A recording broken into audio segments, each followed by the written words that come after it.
আসন্ন জাতীয় সংসদ নির্বাচনে নির্বাচন কমিশন এবার ভোট গ্রহণের সময় 1 ঘন্টা বাড়ানোর কথা ভাবছে।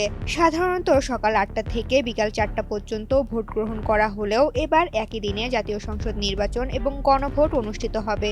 একজন ভোটারকে দুটো ভোট দিতে হবে, এতে সময় বেশি লাগতে পারে। এই কারণেই ভোট গ্রহণের সময় বৃদ্ধির পরিকল্পনা করছে ইসির তথ্য মতে তারা সকাল 7টা থেকে বিকাল 4টা পর্যন্ত ভোট গ্রহণের বিষয়টি বিবেচনা করছে, তবে চূড়ান্ত সিদ্ধান্ত এখনো হয়নি।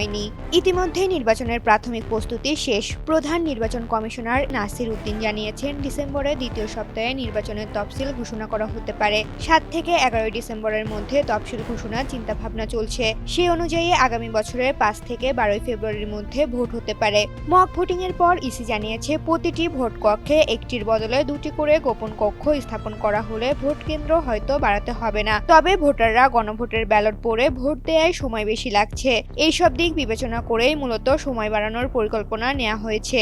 আগামী রোববার ইসির বৈঠকে ভোট গ্রহণের সময় বাড়ানো ও তফসিল ঘোষণার তারিখ চূড়ান্ত হওয়ার কথা রয়েছে। ঋতুপর্ণা, জনকণ্ঠ।